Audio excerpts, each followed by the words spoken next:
Welcome back, everyone. Well, it's summertime again, so I thought I would return to the Summer Rewind series that I started last year. It was a success and people seemed to enjoy it. So I'm going to bring back several of the fun, popular, exciting, interesting episodes of 2025 and add a little commentary and re-air them for you for over the summer. Sometimes they're great to re-listen to. Other times you may be a new listener and maybe you haven't heard this particular episode before. And I tell you, when I went through the list, it was so hard to narrow it down. There were so many great stories in 2025. Just an excellent, excellent catalog of people of overcoming and redemption and just amazing stories. So, the one we're going to start with today aired in January of 2025, and it's number or episode 56. And that was with Dineen Miller. And I tell you, going back myself and listening to this episode and all of the other ones, you get chills. I got tears again listening to Dineen's story of her daughter overcoming childhood cancer and everything the two of them and their entire family went through during this time. And it is just such a beautiful story filled with memorable moments. And if you listen all the way through, you'll hear that phrase again toward the end. There were just so many of these memorable moments within their story. And I do have to own up to something. There's a mistake in episode 56, and it should be gone from this particular re-airing. But if you want to go back and see my human failing and my mistake that I left in an episode, and I'm sure there are other ones, but after you listen to this one, if you want to go back and find it, that would, it'll embarrass me, but it'll give us all a good laugh. Yeah, it's human, or we're human. We all make mistakes, and it's a learning experience. So I do hope you enjoy the Summer Rewind series and especially enjoy this episode with Dineen Miller. She's a rock star. She absolutely is a rock star. Her books are wonderful. Her story and her storytelling are wonderful. And I think you will enjoy this. So sit back and relax and enjoy Dineen Miller sharing her daughter's childhood cancer story. We'll talk soon. Let's rock. Are you walking through a storm that feels like it will never end? Do you wonder if life's storms have stolen the beauty from your life for good? You're in the right place. My name is Heather, and like you, I've been through a storm or two and wondered if life would ever be beautiful again. Here we share warriors' words, stories of discovering beauty after battles, and the worth in your wounds. Pick up your sword or boxing gloves and join the battle. Your words are powerful, my friends. Make them warrior words. Hey everyone. As you heard in the intro, we are blessed to have Dineen Miller here with us today. Welcome to the Warrior Words podcast, Dineen. How are you today? I'm good. Thank you so much for having me, Heather. I'm tickled pink to be here today. Oh, well, thank you so much. And for you listeners out there, Dineen and I have known of each other for many, many years now. And I used to follow a blog that she used to participate in.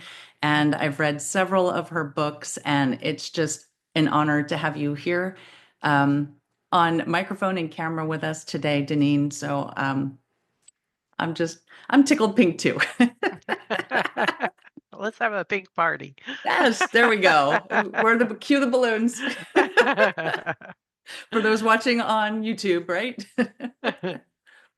All right. So I asked Dineen to come on because she has a different perspective. We've talked about some people who have lived with cancer and their cancer diagnoses, and we've talked to some people who have lost parents, also due to cancer. But Dineen's perspective is a little bit different. So I won't give it away. Dineen, if you would share with us your cancer perspective.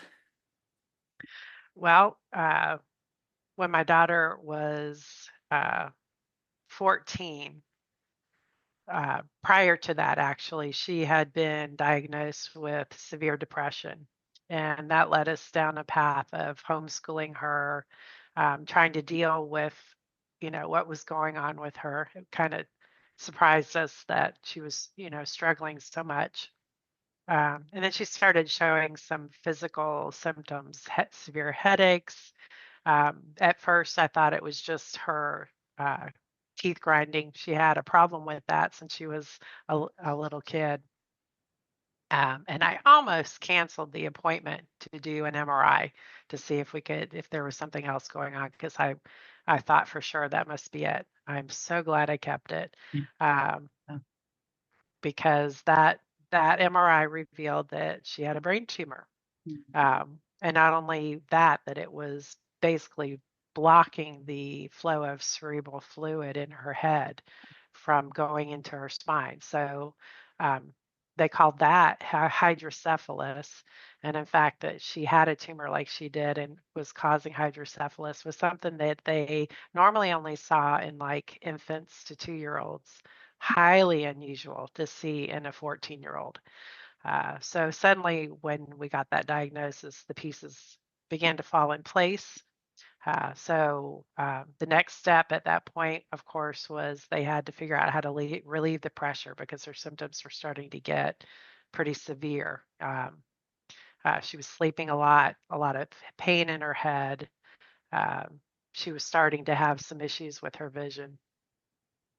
So the first thing they did was to create a new pathway for the cerebral fluid in her brain to go to her spine, which was pretty revolutionary at the time.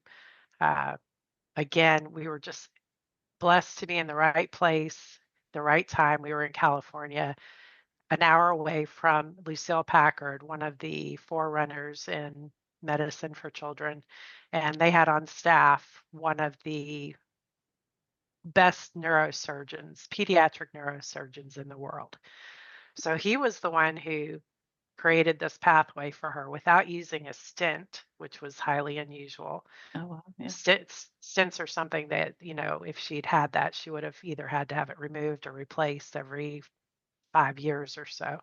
Mm. So he created a new pathway for her cerebral fluid to flow into her spine, and at the same time biopsy the tumor. And that's when we found out at that point that they considered it a grade 4 cancerous malignant Wow. tumor. So, which at the time we didn't fully understand, but Mhm. then um, found out through reading the materials they gave us that Yes. this was like one of the most aggressive forms, and recovery, was iffy. Mm, So that was our first exposure to realizing that there was something very serious going on in our teenage daughter. right. And yeah, you mentioned the reading material. That was the first thing that popped into my head is you walk in there, you have no idea really what you're dealing with, and they bombard you with with Yes. all of this stuff. And you get, we should have like honorary medical degrees after going. Within the first 2 weeks, her file was like 2 inches thick. And I remember walking into yet another doctor's office for some other aspect of it. Lucille Packard had this intense structure where you were basically assigned to a full team. And that doctor, I can't even remember what we were seeing him about. He held up the folder and he said, I've never seen a folder get this thick in so short a time. And it was just mind-boggling how quickly things began to move at that point. Within that that biopsy was done. Basically, she was diagnosed the end of September. They did the first biopsy on her October 8th. October 22nd, they did the full surgery to remove the tumor. And some interesting things happened in that time period that um, were very frustrating, but wound up being like the best thing that could have happened in the end. Isn't So it weird how sometimes that it was, they, because they believed it was a grade 4 tumor, they said she would definitely need radiation and chemotherapy. So the next step in this process was they wanted to insert a heart catheter so that she could receive her chemo through that catheter. And so they were going to try and do it during the biopsy, and that didn't work out. Then they were trying to schedule it another time, and it just fell through the cracks, which was so weird because these people were on top of everything. And then they were going to try to do it during her major surgery, which required them to go through the back of her head. They had to cut through her skull. They had to remove the tumor, which was sitting near her pineal gland. And they were going to try and insert the catheter then if the procedure didn't run too long. Well, it ran to the max and they couldn't keep her under any longer. So they said they were just going to have to do it after the fact. So they had the tumor removed. They were able to resect the entire thing. It wasn't, we found out later that it wasn't fully attached to the brain, which was a miracle right there. Um, and then when they tested it, instead of it coming back a grade 3 or a grade 4, it came back a grade 3. And that was a whole different category. But they were surprised by that. They were, so they actually sent the tumor to a children's hospital in St. Louis to confirm their findings.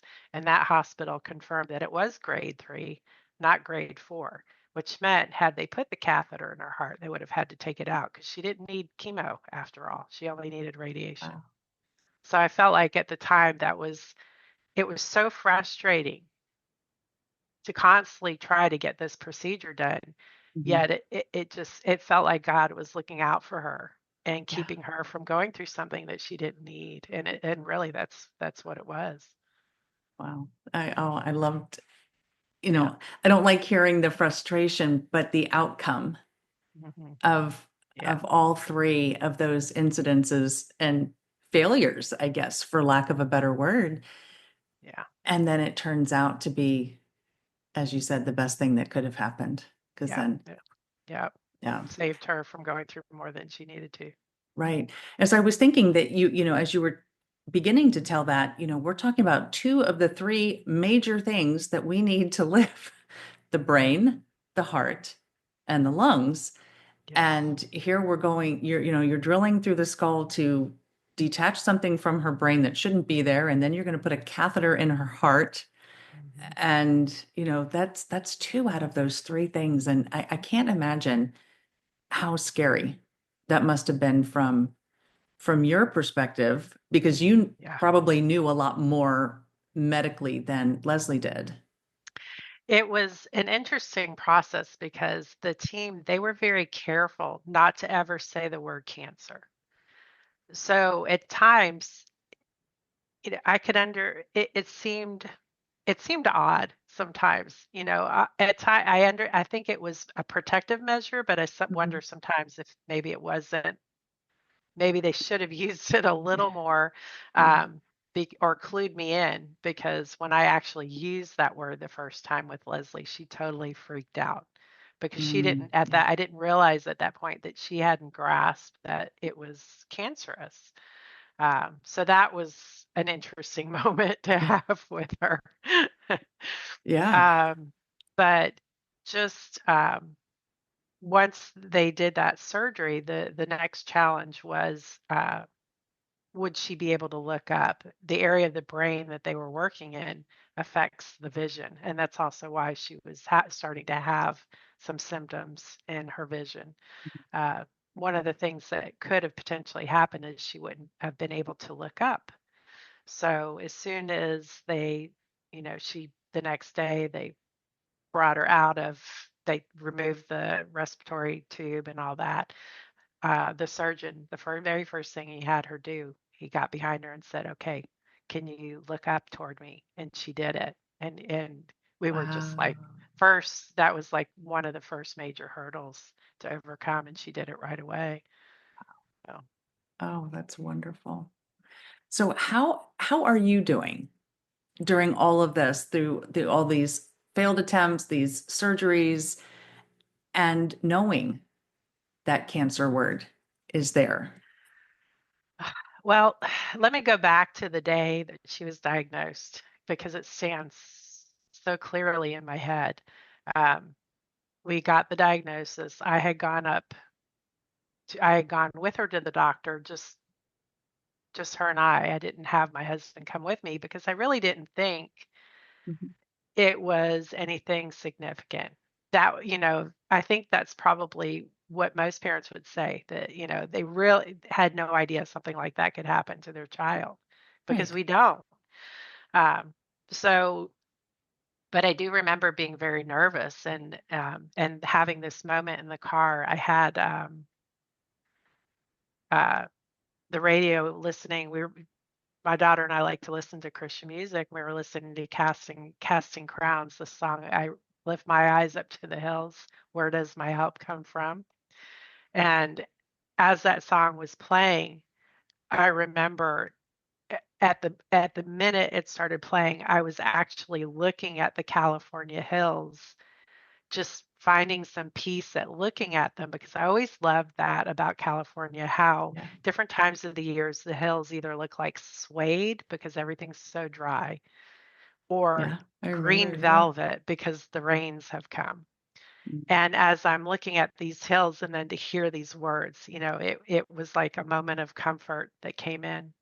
And then driving home and being kind of shell shocked about what we just found out. And my daughter wanted to stop at Walgreens because that was just something she loved to do. She loved to walk around Walgreens and putz around. And we would do that some days, when we finished school early or whatever. And I think for her, it was kind of this comforting thing that she knew, I want to do something normal." And we were just walking around Walgreens, and I had this thought of, I've heard stories where people would get bad news and then they would be just so angry to see people doing normal things, going about their normal lives as if, you know, what's happened to you doesn't matter, even though they have no clue Right. about what's Right. going on. But it's just this mental process of, this is horrible, why does the world still move on? But for me, in standing in Walgreens and just seeing people mill about and we were doing something normal, it was so comforting in that moment to just be in a slice of life that was normal. And I think because I knew it was going to get abnormal really fast and Mhm. really quick. And it did. I don't think, when you're in that place, there's really not a lot of time or room for thinking of yourself, because it's about your child and their life being in jeopardy, and that's all that matters, is moving on. And let's get this done, then we get ready and we deal with the next thing, and we keep moving forward and we keep moving forward, and we do one thing at a time. And that's all there's room for. So I really didn't, my time came later. And I did crash and burn at one point, way past the outcome of this. Um, but yeah, it's just, everything was about her and what did we need to do next. I think that's what we moms do. We go into Wonder Woman mode, or something, and we just take care of our kids. Yep. Yeah.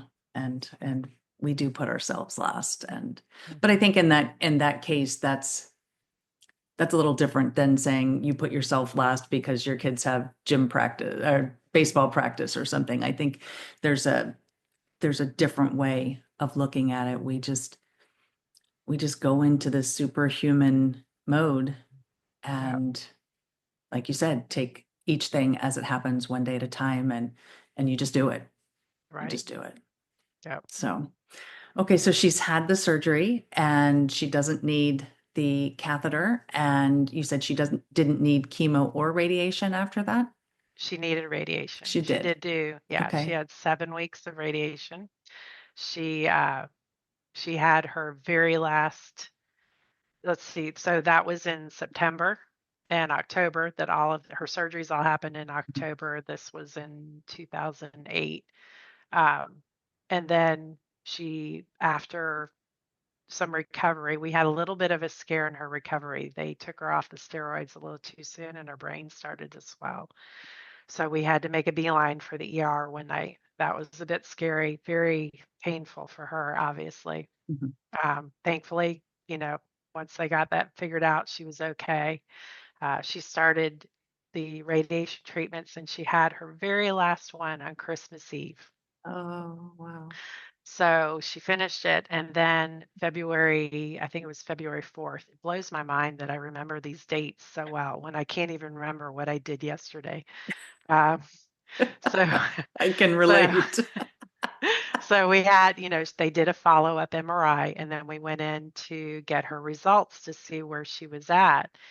And so that was just another one of those moments of what am I going to walk into? What are we going to find? Mhm. And I remember that day just being in the shower and just trying to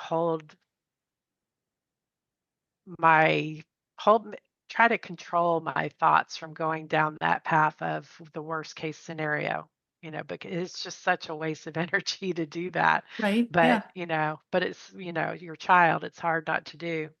And I just had a moment where I felt like I heard God say that this MRI will be proof of my healing.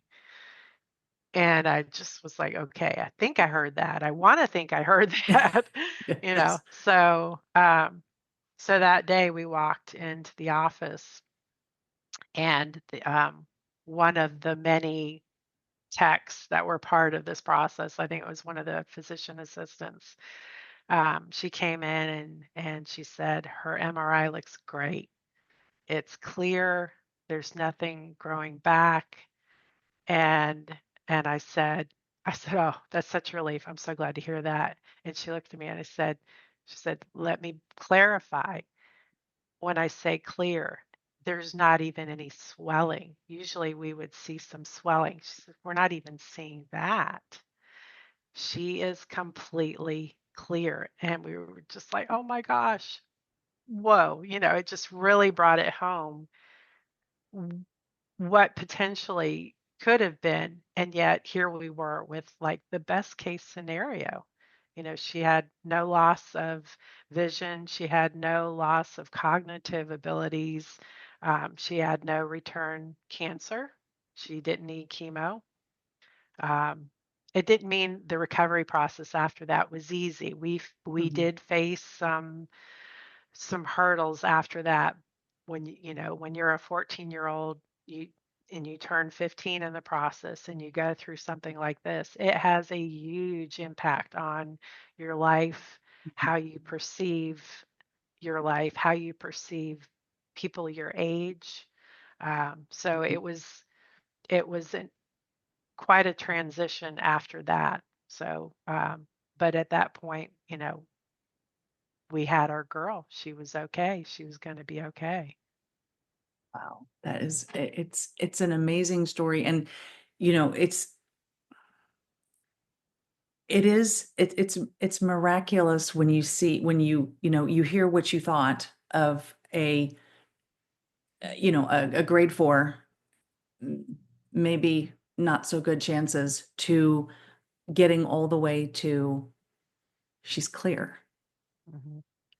Yeah. And when you look at the two bookends, it's like, wow, that's amazing. It's incredible. And then you look at each step along the journey, and there were pluses and there were minuses, and it's, it's a whole journey. And you know it reminds me of something actually that I heard today about how God doesn't work in straight lines.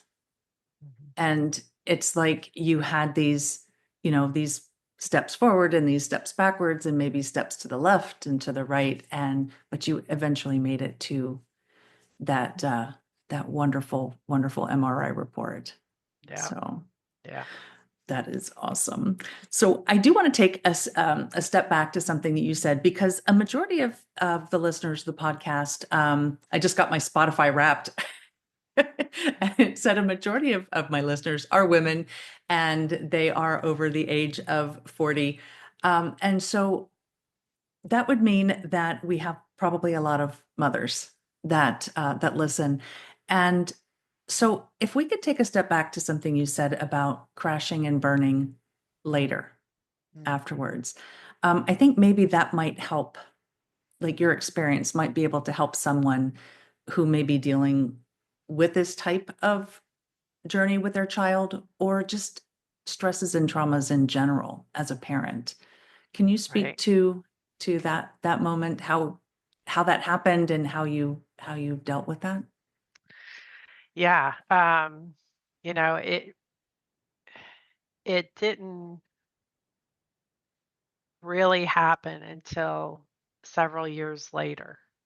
Um, we walked through that with my daughter. We had a lot of angst before we found out what was wrong with her, dealing with depression. And then the aftermath afterwards, we had our daughter, she was okay. But like I said, it really changed how she felt about herself, about her life. She didn't fit into a normal high school anymore.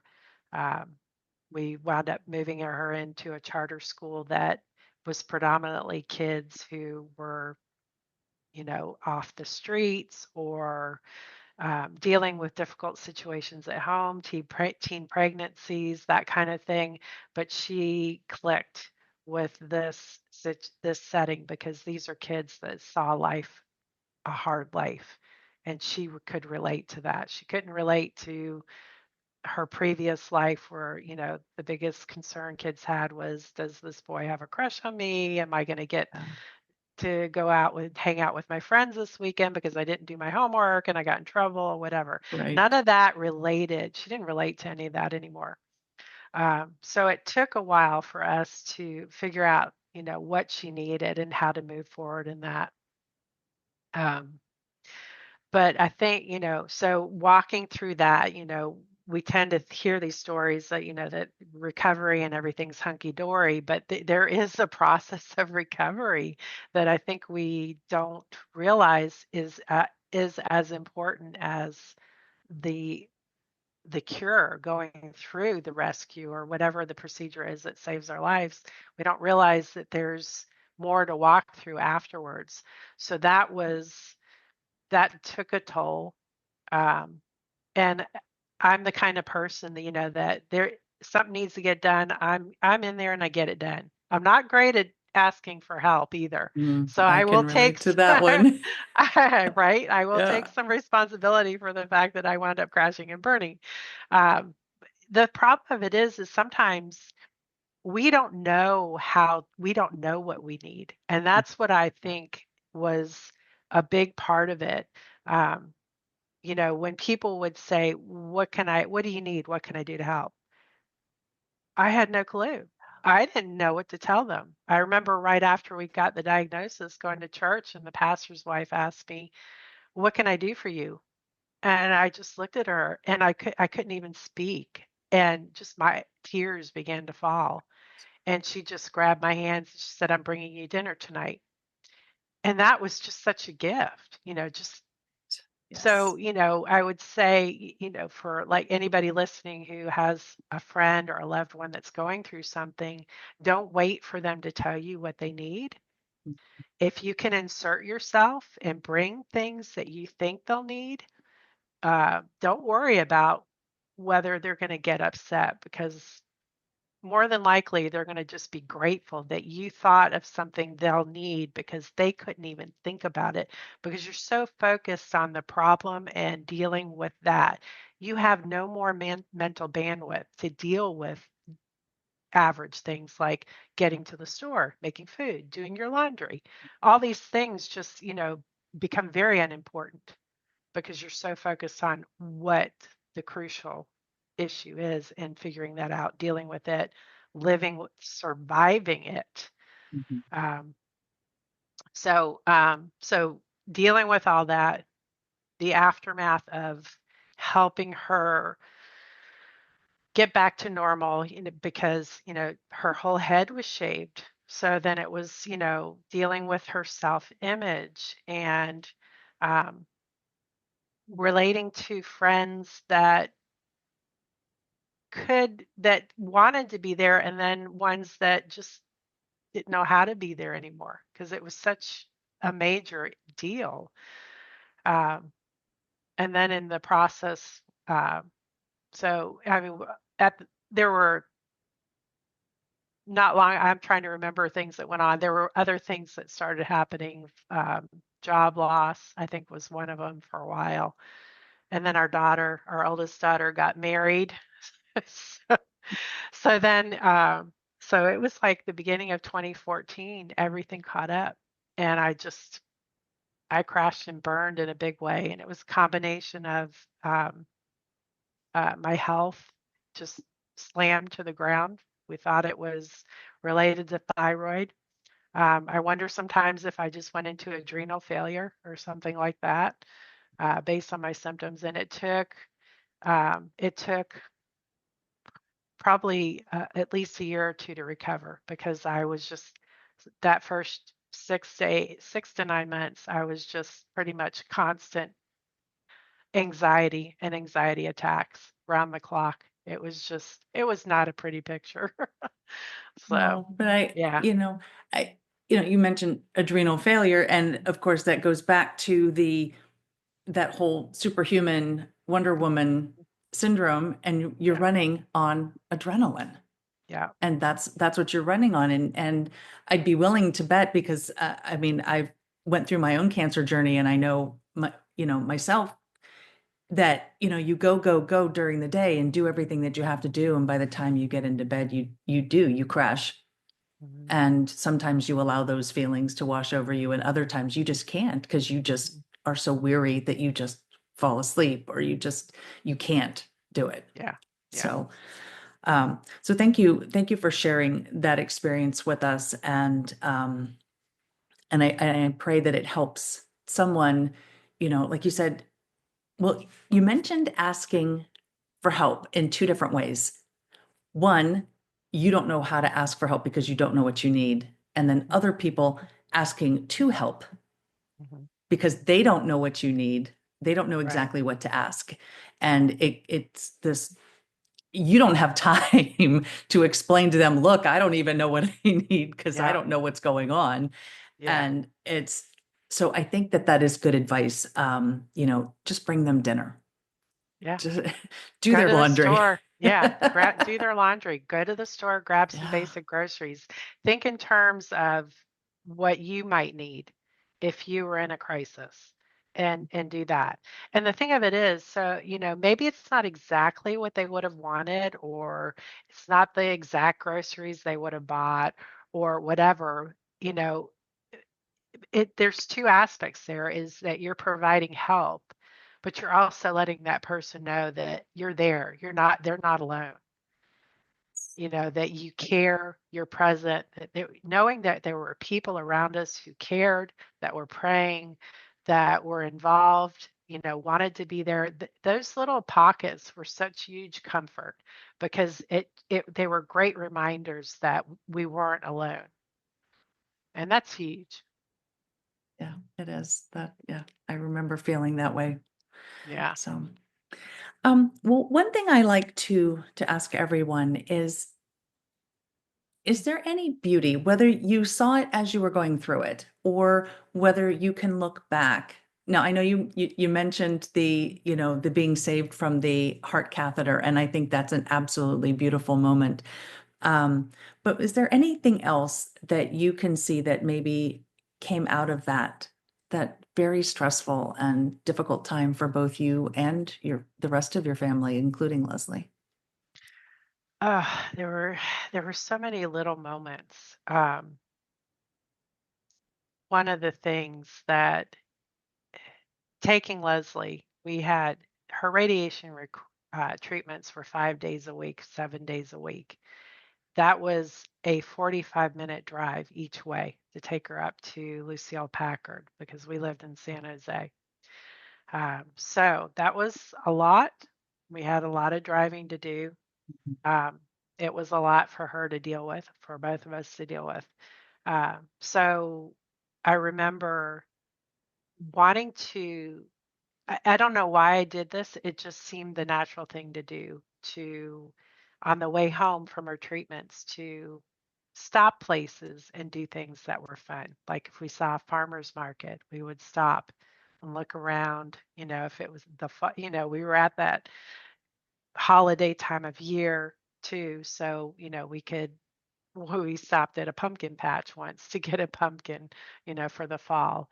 Um, just doing little things like that that were normal during a very abnormal time just seemed to bring these moments of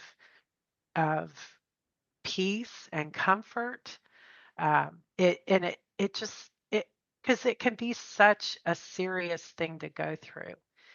And I just felt like there needed to be these moments for her that she could still be the 14-year-old that she Mhm. was, that she could see more than, the inside of a hospital. Even when she was in the hospital in recovery, as she couldn't sleep, we would walk down to the cafeteria and get soft serve ice cream in the middle of the night. Just doing these little things brought us these moments of normalcy, uh, just contrasted the seriousness of the situation. It brought, laughter in, it brought light in and levity when it was so desperately needed. And then to hear my daughter, as an adult say, Mom, you made a horrible time fun. Oh, wow. That to Yes. me was my biggest reward right then. If Oh, she yeah. could look back and see that it was fun despite what she had to go through, that she still had fun. I was like, I did my job. you Yes, you know, did. I did Yes, you my job. did. So that I consider such a beautiful moment. Um, there was a moment in the hospital when she was in recovery, before she went in for her big surgery. She said she wanted to see, um, she loved the movie Oliver and Company. She wanted to see Oliver and Company, and we knew the hospital had a video library. So I said, "Okay, I'll let them know that you want to watch Oliver and Company when you're when you're in your room recovery, because they had DVD players, Mhm. VCR, and TVs there for it was children's hospital. They were well equipped, Yeah. except they did not have this movie. Oh, no.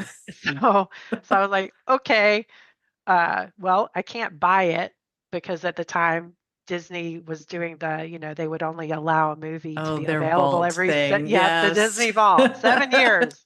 I was like, okay, this wasn't the year for Oliver and Company.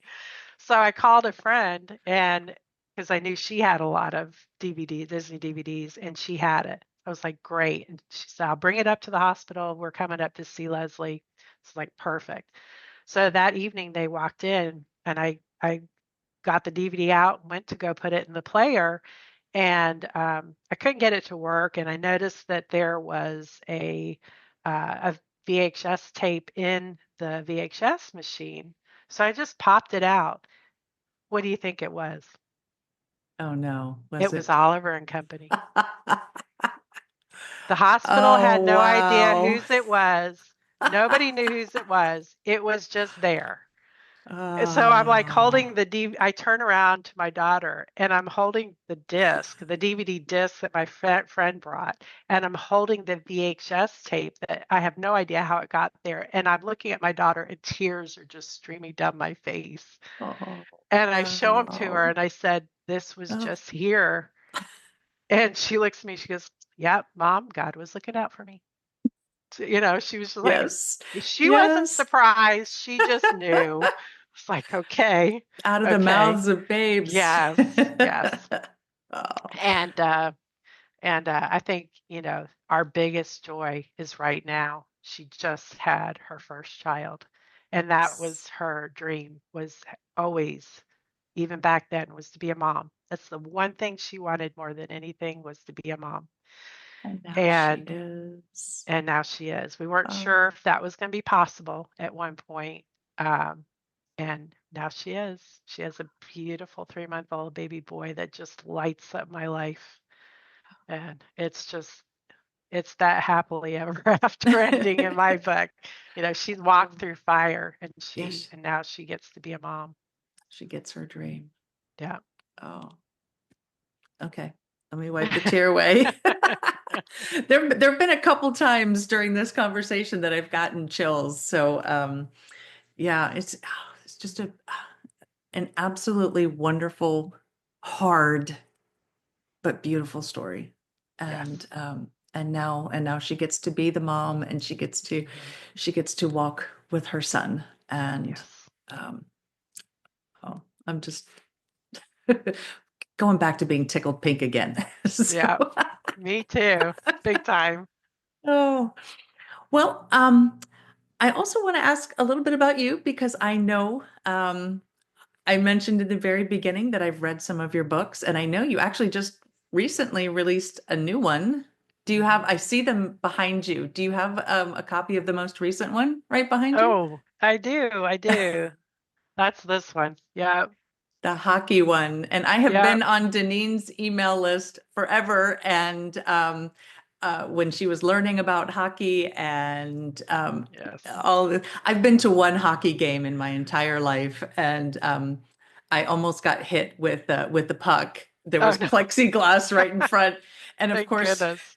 my date at the time says, "Well, they just put that up last year, just so you know." I was Uh, like, "Oh, good. I'm so glad. I didn't want to be hit." right, right. And I never went back. Oh, oh yeah. Yeah, So, I love writing rom-coms now. And I'm always reading them, of course, because I just love them, and read a couple hockey rom-coms and was very intrigued. So I thought, I really want to find out what this is about, and could I actually write one? So I figured I can't write one unless I'm interested in the game. And so I started doing research, and then the next logical step was to watch a game. Did not expect to fall in love with hockey. Oh my gosh.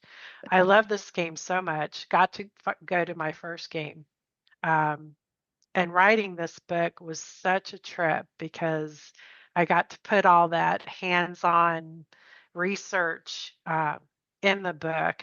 But I also got to, there's an aspect in the book that deals with the hero in the book, his estranged father, and it has to do with mental illness. And I think for me, it was an opportunity to write the reconciliation and renewal of family ties that I never got with my own father, who um, was mentally ill. That it was just a difficult situation. I'd hoped at some point that there would be a reconnect and renewal there, but unfortunately that never happened. So that was something, as an author, that I got to put a little bit of something in the story that was near and dear to my heart. That something that I wish could have been. But the hero in the story he got the resolution and the reconnection with his dad. So yeah.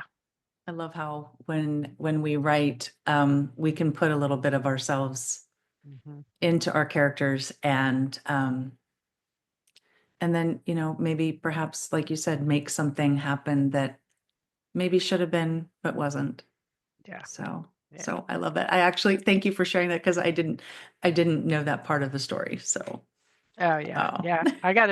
I love the comedy, the romantic comedy aspect of it, but I like to have a little bit more there for the characters grappling with, because That's, I think, more relatable because we all grapple with life. Yeah, yeah, we do. And I did want to bring, because I know it's in your bio, which we already heard, but um, you have a line of coloring books, and I love the name that you publish them under. And since we're an auditory, if you would spell the name of your coloring book line, I love it. Okay. Well, it's humanity art, but it's capital HUE, capital MANATE, like Like the the manatee. manatee, Florida Yeah. manatees. We have manatees here, but when you say it fast, it sounds like humanity. Yes. So it's humanity art.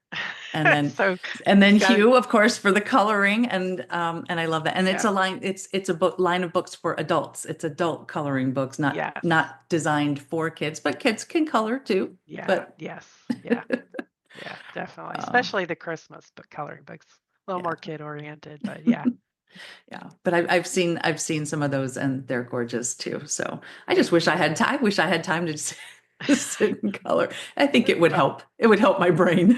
I know it's very meditative. It is Yeah, very, it yeah. is. So I did mention your email list, and I think if any of our listeners want to sign up for your email list, they get something that you've written in addition to your writing of the email list, the Yes, emails. yes, yes. If you sign up for my newsletter, which you can, if you go to my website, www.dineenmiller.com, it's right on the homepage. You can sign up. You will be, you'll receive a welcome sequence. Part of that will be a link to download a free novella. That novella is called Brood to be Messy. It goes with the Messy Love on Mango Lane series. And it's a wonderful introduction to the fictitious town of Sarabella, which I created based on my own town where I live in Sarasota, Florida. So it's their, beachy settings. And then as part of my newsletter, you also will get access to my special VIP reader page that has lots of other freebies on there, other books and recipes and other things too. I have one of those recipes sitting on my computer. Just have to actually make it now one of these days. Yay. So, all right. Well, as we wrap this up, do you have any, and you've given us some already, but do you have any last warrior words that you would like to share with anybody listening, anybody walking through a parenting storm, or, child with cancer or any other disease, even that, because I think a lot of the feelings and emotions are the same. So, Yeah, anything last that you'd like to share? I do. When I started my newsletter, I felt very moved to have a theme. And that theme for that newsletter is Moments Matter, Laughter Lingers. And in my welcome sequence, I share the story about what happened with my daughter and how it really taught me the importance of moments and how much they can matter and how medicinal and healing laughter is and how it lingers, that it uplifts and it lingers and it carries us and strengthens us.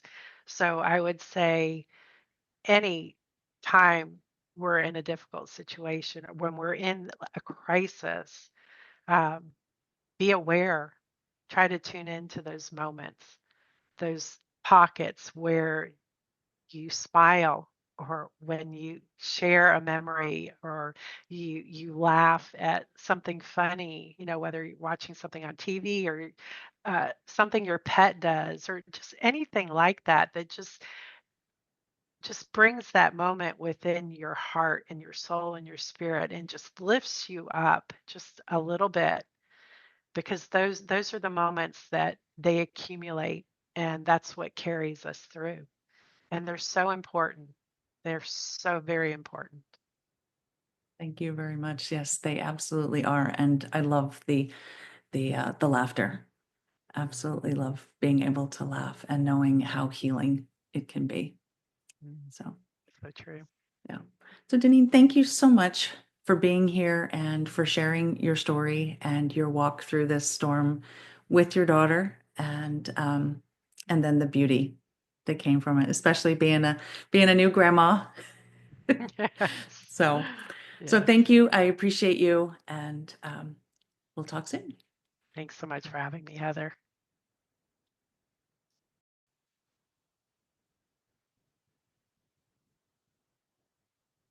Well, I knew some of Dineen and Leslie's story before recording today. Dineen shared some powerful moments that I hadn't heard before. The most striking was that on the day of Leslie's diagnosis, they were listening to Praise You in This Storm by Casting Crowns. They were driving through the hills of California, and the line, "I lift my eyes unto the hills.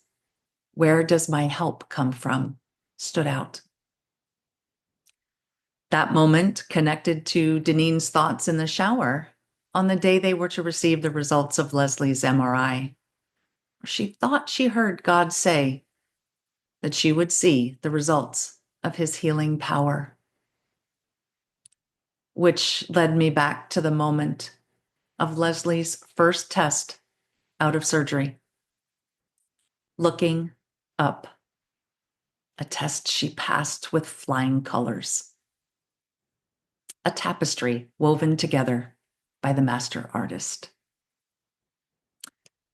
When any kind of art is being created, whether it's a tapestry, painting, a novel, we see the parts, the individual pieces. It's not until the moments are put together at the end that we are able to see the whole result. Both Leslie and Dineen had to look up. Are you experiencing a moment right now where you don't know the outcome and maybe you're feeling apprehensive?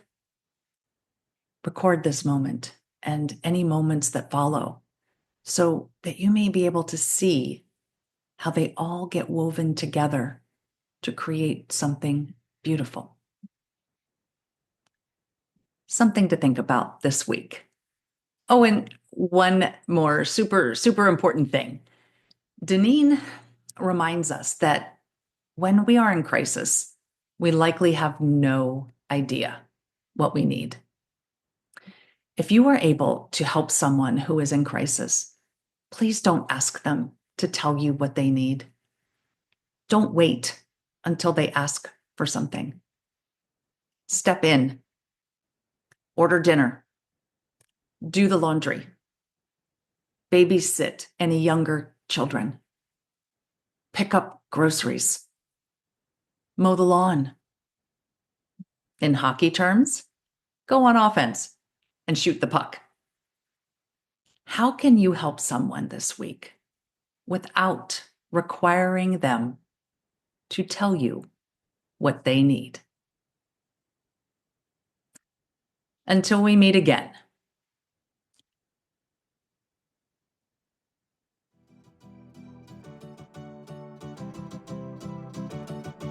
Until we meet again, armor up, fight the good fight, seek beauty, and make your words warrior words. God bless.